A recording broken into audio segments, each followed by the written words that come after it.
coalition forces have begun striking selected targets of military importance. It would be a decision which could only be taken once. There's no argument over the choice between peace and war. Unconfirmed reports about Gaddafi being captured. This morning, I want to talk about the future of Europe. Burning Point. Hello and welcome to the show with me, Katerina Kudashkina. Today we're going to discuss who exactly are the pro-Kiev forces fighting in Ukraine.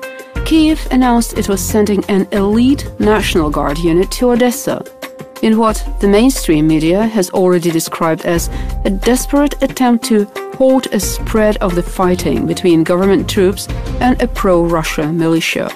Now, Burning Point today is looking into the issue to determine who are the real forces engaged in the military action in the southeast of Ukraine, and could the elite National Guard unit involvement really ease the violence.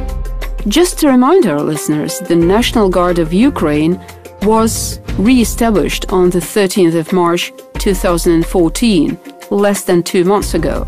The National Guard was initially formed in November 1991, right after Ukraine gained its independence. But yet 9 years later, in January 2000, it was disbanded as part of a cost-saving policy by the then President Leonid Kuchma. Now, the thing is, you could hardly create an elite special operations force in less than 2 months' time.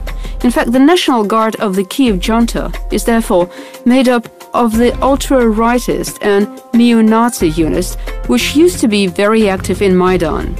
This is something we're discussing with our guest speaker Leo Korolkov, who is the expert in security and counter-terrorism issues. In reality, so-called National Guard, it's not elite detachment because it's formed in too short time. Because personnel of National Guard is the former members of the Euromaidan right sector and criminal elements from the western Ukrainian regions.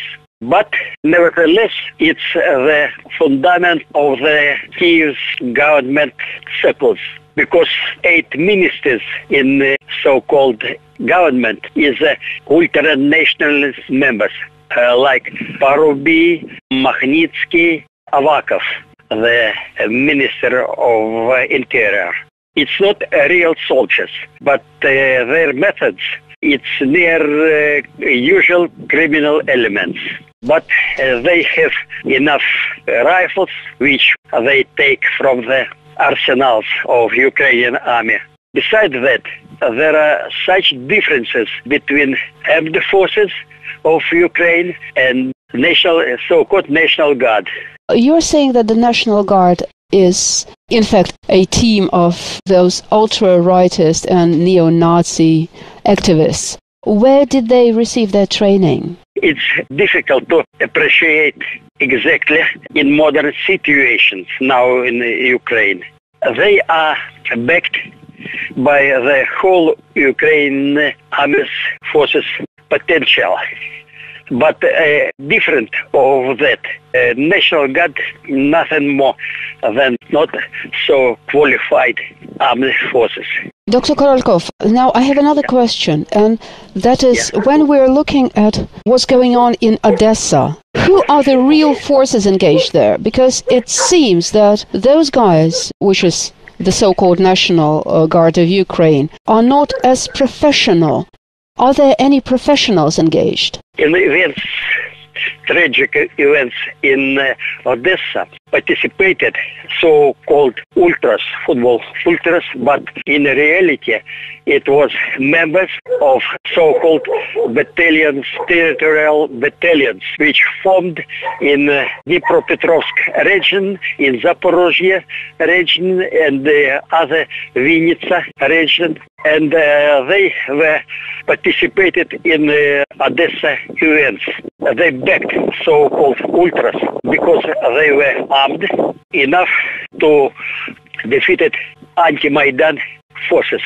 Dr. Korolkov, do we know about any kind of involvement on the part of foreign private military companies? Yes, In my opinion, among them were some members of private military companies, or mercenaries to be exact, because they were real those snipers who shooting some people in the Pro-Kiev US. The trade union house? Building. They maybe there are no many of such personnel, but they are very qualified because usually they have military training and they in past be in some armed conflicts in Iraq, Afghanistan and the Balkans and so on.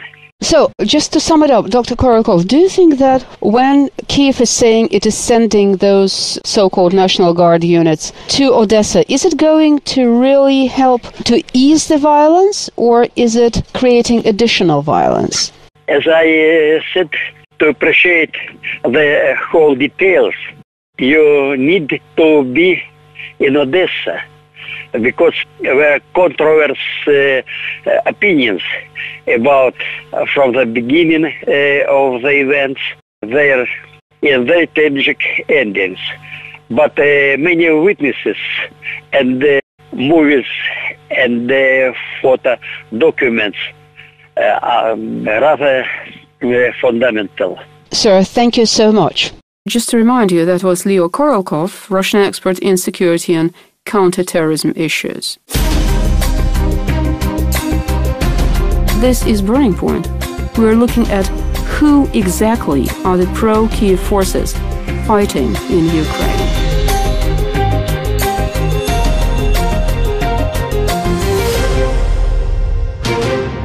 Now, the big issue is whether the deployment of such force as the National Guard of Ukraine in its present form, could the deployment of such force really help stop the violence? And this is something we are proceeding to discuss with our next guest speaker, John Nomikas, the director of the Research Institute for European and American Studies in Athens and the chairman of the European Intelligence Academy. Well, let me start first from the beginning. This government, whatever you call it, in Kiev, call them, the right wing, whatever, is illegitimate. It's not a legitimate government. So the situation there is that, every other country, like the Republic, of Russia, has a right to protect the people who live there, the minority people, the people who have, addition with Russian. So I think, the Russian government, there is no other way, unless to support, the people who are culturally and speaking, the Russian language to them. So to me, it's totally clear that this government has no right from Kiev, to create so many problems. It's illegitimate. And right now, I think they are moving, to the corner, creating, some civil conflict, like in Greece used to have in 1946 to 1949. The question is why they want to do that. This is the question, why they want to do that, why they want to create a civil war. And as you can see that, this violation of human rights in the Russian minorities who live, in Ukraine is a problem we used to face in Greece, 1946, is everywhere. So I'm a little bit skeptical. Why, they create so many problems in Russia? Why they are surrounding Russian, from Ukraine? Why they try to push pressure from Georgia? Why so much, aggression against Russia and the Orthodox Church and so on? So here we have, some kind of a plan how, to create problems, to the Russian economy, to the Russian, industries, to the Russian people. And I think it is something that I can understand. But who is a victim of all this situation? The people of Ukraine. And this is, the crime to the humankind. Look what happened in Odessa. I mean, how these people shoot people. Some of them are pregnant ladies. I saw all this, on the television, and I was shocked on what's going on. I remember my father, who was fighting the civil war, and he was saying to me, John, the civil war in Greece was the biggest disaster that we ever felt. Not even the Second World War, when the Nazi came to Greece. Brothers were killing brothers.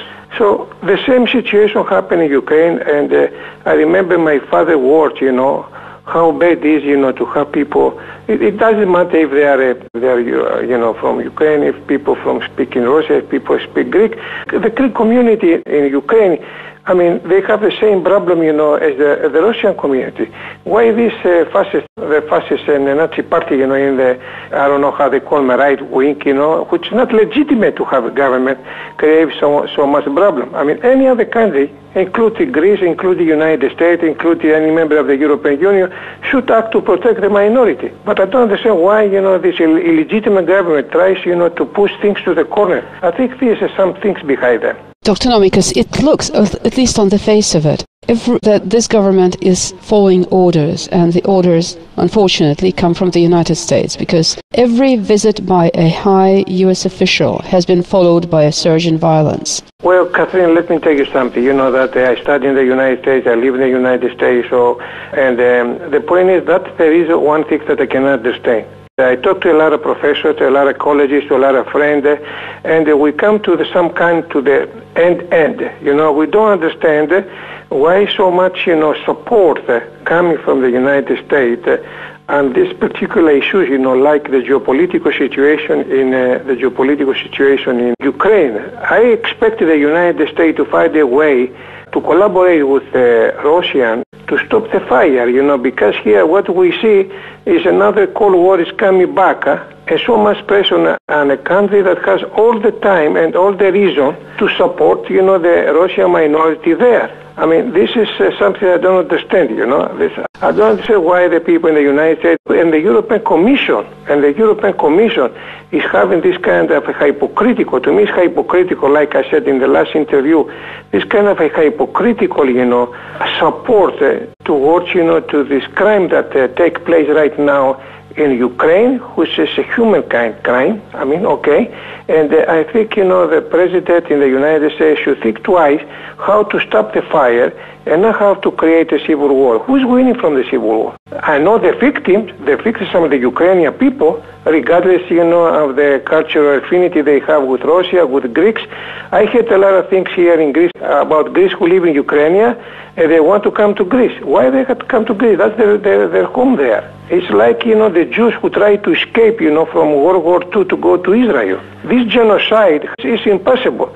The genocide that the Ukraine goes today is exactly like the genocide the Jewish people had from the Nazi. Did we see, did you see the beginning of an unpredictable, conflict related to the Cold War in the 1940s and 1950s? But why they want to make so much chaos in Ukraine?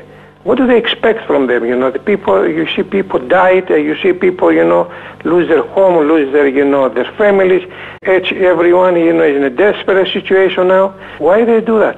But I think that, they're very much embarrassed by the Russian, who has the oil and natural, resources. And but again, I don't understand that, I mean, the United States and Russia and the European Union and every other civilized country should stay on the table and to see what's going on, not allow people to shoot each other. They shoot the brothers. Absolutely. The brothers shoot the brothers. Unbelievable.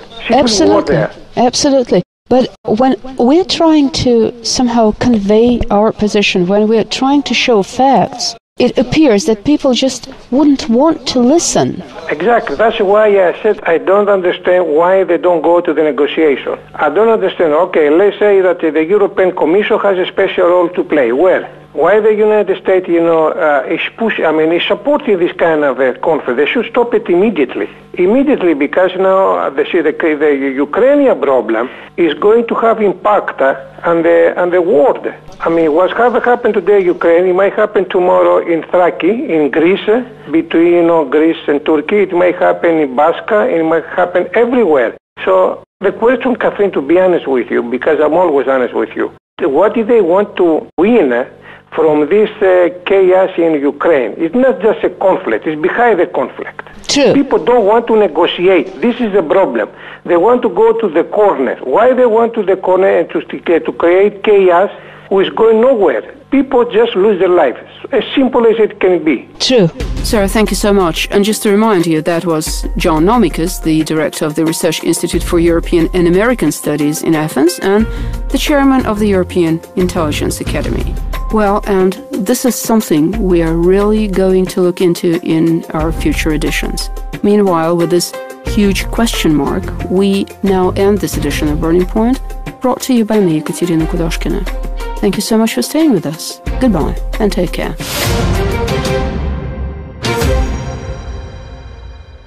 And could the elite National Guard unit involvement really ease the violence? Just to remind our listeners, the National Guard of Ukraine was re-established on the 13th of March 2014, less than 2 months ago. The National Guard was initially formed in November 1991, right after Ukraine gained its independence. But yet 9 years later, in January 2000, something we're discussing with our guest speaker Leo Korolkov, who is the expert in security and counter-terrorism issues. In reality, so-called National Guard, it's not elite detachment because it's formed in too short time. Because personnel of National Guard is the former members of the Euromaidan right. Coalition forces have begun striking selected targets of military importance. It would be a decision which could only be taken once. There's no argument over the choice between peace and war. Unconfirmed reports about Gaddafi being captured. This morning, I want to talk about the future of Europe. Burning Point. Hello and welcome to the show with me, Ekaterina Kudashkina. Today we're going to discuss who exactly are the pro-Kiev. It was disbanded as part of a cost-saving policy by the then President Leonid Kuchma. Now, the thing is, you could hardly create an elite special operations force in less than 2 months' time. In fact, the National Guard of the Kiev junta is therefore made up of the ultra-rightist and neo-Nazi units, which used to be very active in Maidan. This is forces fighting in Ukraine. Kiev announced it was sending an elite National Guard unit to Odessa, in what the mainstream media has already described as a desperate attempt to halt a spread of the fighting between government troops and a pro-Russia militia.